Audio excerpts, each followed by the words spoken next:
क्या आपको खाने की मेज पर ठीक से ना बैठने के लिए डांटा गया है? या क्या आपको बार बार सीधे खड़े रहने के लिए कहा गया है या फिर टेढ़ा खड़े होने के लिए डांटा गया है? ऐसी बातें आपको गुस्सा दिला देती हैं, लेकिन लोगों का आपको डांटना गलत नहीं है। आपके दर्द के स्तर से आपके आत्मविश्वास तक आपका पोस्चर इतना प्रभावी है कि आप सोच भी नहीं सकते। बैठने या खड़े होने के दौरान आपका पोस्चर आपके शरीर द्वारा चली जाने वाली हर चाल की नींव होता है और इस बात पर महत्वपूर्ण भूमिका निभाता है कि आपका शरीर कितना तनाव झेल सकता है। इन तनावों में शामिल है अजीब स्थिति में बैठना, भारी वजन उठाना और सबसे महत्वपूर्ण गुरुत्वाकर्षण। एक गलत पोस्चर के दौरान आपकी मांसपेशियों को आपको संतुलित और सीधा रखने के लिए ज्यादा मेहनत करनी पड़ती है। खराब पोस्चर धीरे धीरे आपके शरीर को कमजोर कर देता है और अन्य समस्याओं का कारण बन जाता है, जैसे कि पहला, जोड़े और स्नायु बंधन काफी जल्दी कमजोर होने लगते हैं। दूसरा, चोटों की संभावना बढ़ जाती है। तीसरा, कुछ अंग जैसे कि फेफड़े ठीक से काम नहीं करते। चौथा, भावनात्मक स्थिति और दर्द के प्रति संवेदनशीलता बढ़ने लगती है। कई अध्ययनों से पता चला है कि औसतन मोबाइल, कंप्यूटर उपकरण और अन्य इलेक्ट्रॉनिक्स के बढ़ते उपयोग से हमारे बैठने का तरीका खराब हो रहा है, क्योंकि इनका इस्तेमाल करते वक्त ज्यादातर गर्दन को झुका कर रखना पड़ता है। तो बैठने का सही तरीका क्या है? जब आप आगे या पीछे से रीढ़ को देखते हैं तो सभी 33 वर्टेब्रे आपको एक सीध में एक के ऊपर एक नजर आएंगी। अगर आप किनारे से देखते हैं तो रीढ़ की हड्डी में 3 मोड़ होने चाहिए, एक आपकी गर्दन पर, एक आपके कंधे पर और एक छोटा सा आपकी पीठ के हिस्से में। अगर आपकी वर्टेब्रे एकदम ठीक हैं, तो खड़े होने के बाद आपको एक सीधी लाइन बनती नजर आएगी और वो बनेगी आपके कंधों से कूल्हों तक और उसके बाद घुटनों से होते हुए एड़ियों तक। ये सीध आप में आपके गुरुत्वाकर्षण के केंद्र को बनाए रखती है और इसी वजह से मांसपेशियों में कम तनाव और खिंचाव पड़ता है। बैठते समय आपकी गर्दन सीधी होनी चाहिए, आगे की ओर झुकी हुई नहीं। आपके कंधे और बाहें आपके शरीर के करीब आरामदायक स्थिति में होने चाहिए। आपके पैर जमीन पर सीधे होने चाहिए और घुटने 90 डिग्री के कोण पर मुड़े होने चाहिए। आपके पोस्चर को बेहतर बनाने के लिए कुछ सुझाव। यदि आप डेस्क पर बैठकर बहुत अधिक समय तक काम करते हैं तो अपनी स्थिति को बदलते रहें। इस बात का ध्यान रखें कि शरीर के सभी हिस्से जैसे कि आपकी कलाई और कोहनी को किसी चीज का सपोर्ट हो। जरूरत हो तो स्क्रीन को ऊपर उठा लें ताकि वो आंखों के स्तर या उससे नीचे हो। आपको सोते समय सही करवट पर लेटना जरूरी है। इस बात का ध्यान रहे कि गर्दन के नीचे एक तकिया हो और पैरों के बीच में भी एक तकिया लगाएं। ऐसे जूते पहने जो आरामदायक हों और कम हील वाले हों। कंधों पर बैग को अच्छी तरह से लटकाएं। बैग कंधों से ज्यादा लटकना नहीं चाहिए। यदि आप बहुत ज्यादा बैठते हैं तो बीच में एक बार उठकर थोड़ा व्यायाम कर लें। ऐसा करने से आपकी मांसपेशियां स्वस्थ रहती हैं और शरीर को बेहतर तरीके से चलने में मदद मिलती है। अगर आप फिर भी अपने पोस्चर को लेकर परेशान हैं, तो एक फिजिकल थेरेपिस्ट से जरूर मिलें। उम्मीद है आज आपने कुछ नया सीखा। आपने ये जरूर सुना होगा कि एक दिन में आपको 10,000 कदम चलने चाहिए, भले ही आपके पास फिटनेस ट्रैकर्स हो या फिर ना हो। फिटनेस ट्रैकर्स और पेडोमीटर्स के अनुसार रोजाना 10,000 कदम चलना एक स्वस्थ जीवन शैली की निशानी होती है। इतना ही नहीं, इस बात का इंडस्ट्रीज और बड़े बड़े लोग दावा भी करते हैं। लेकिन क्यों? 10,000 कदम के बारे में ऐसा क्या खास है? ये कोई और नंबर क्यों नहीं है? डॉक्टरों और वैज्ञानिकों ने ये कैसे पता लगाया कि स्वास्थ्य और फिटनेस को बनाए रखने के लिए यही सही आंकड़ा है? आपको जानकर हैरानी होगी कि इसके पीछे कोई भी साइंटिफिक रीजन नहीं है। ये आंकड़ा 1960 के दशक में जापान से आया है, जब दुनिया का सबसे पहला पहनने वाला पेडोमीटर बना था। डेवलपर्स ने डिवाइस का नाम मानपो के रखा था, जिसका अर्थ है 10,000 कदम मीटर। फिर उन्होंने इसे बढ़ावा देने के लिए 1964 के टोक्यो ओलंपिक्स के दौरान इसका प्रचार किया।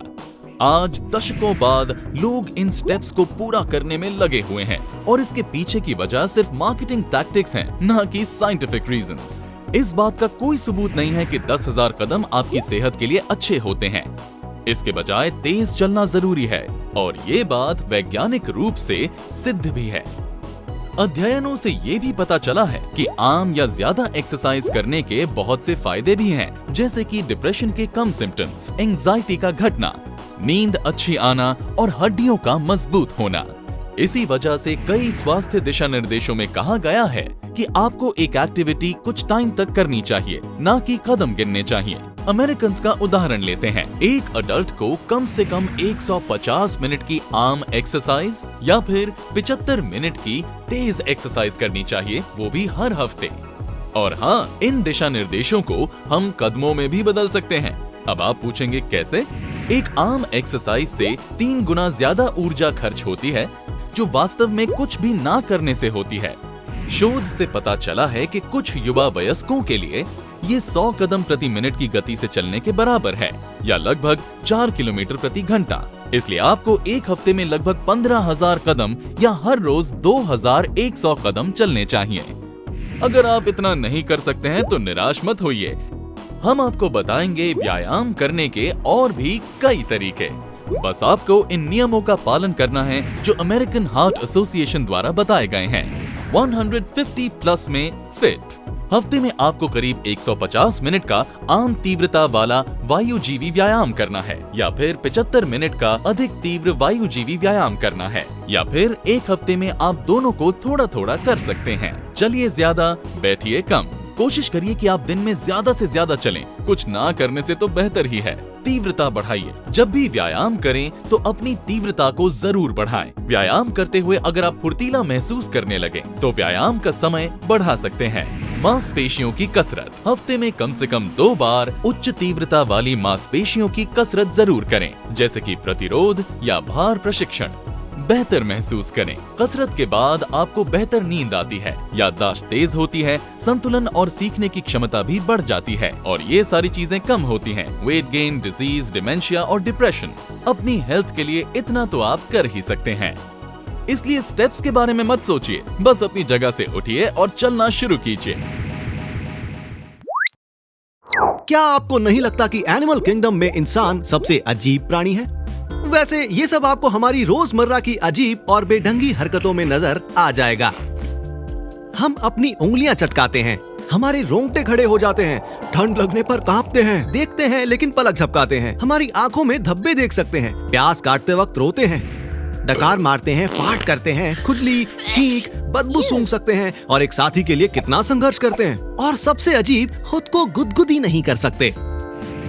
आज हम इंसानी शरीर के बारे में 7 अजीब और मजेदार तथ्यों के बारे में जानेंगे। पहला, शर्माना। सिर्फ इंसानों को ही शर्माने या ब्लश करने के लिए जाना जाता है। अपने साथ कुछ अजीब होने पर आपके चेहरे की त्वचा के ब्लड वेसल्स के फैलाव के कारण आप ब्लश करने लगते हैं। चार्ल्स डार्विन के मुताबिक ये सबसे अजीब और सबसे ज्यादा मानवीय है, और ये भावना सिर्फ और सिर्फ इंसानों के अंदर ही होती है। दूसरा, जीभ। जीभ में लगभग 8,000 टेस्ट बड्स होते हैं। हर एक में 100 से ज्यादा सेल्स होती हैं, जो खाने का स्वाद लेने में आपकी काफी मदद करती है। टेस्ट बड्स सेंसरी ऑर्गन्स होते हैं, जिससे आपको मीठे, नमकीन, खट्टे, कड़वे और उमामी जैसे स्वाद का अनुभव होता है। हमारी जीभ 8 आपस में जुड़ी मांसपेशियों से बनी होती है, जो हाथी की सूंड या ऑक्टोपस के टेंटिकल्स जैसी ही होती है। तीसरा, दिल। इंसान का दिल एक औसत जीवन काल में 300 करोड़ से भी ज्यादा बार धड़कता है, और आपका दिल एक दिन में 1 लाख से भी ज्यादा बार धड़कता है। इसका मतलब है कि हर दिन हमारी रगों में कम से कम 2000 गैलन खून दौड़ता है। दिल इकलौती ऐसी मसल है जो कभी थकती नहीं है, इसलिए आपको अपने दिल का बहुत ध्यान रखना चाहिए, खासकर तब जब आपको पता हो कि ये आपके लिए कितना काम करता है। चौथा, इंसान बायोल्यूमिनेसेंट होते हैं। बायोल्यूमिनेसेंस का मतलब है कि एक जीवित जीव द्वारा प्रकाश का उत्पादन और एमिशन। जी हाँ, हम प्रकाश छोड़ते हैं। हालांकि सिर्फ इंसान ही वो प्रकाश नहीं देख सकते।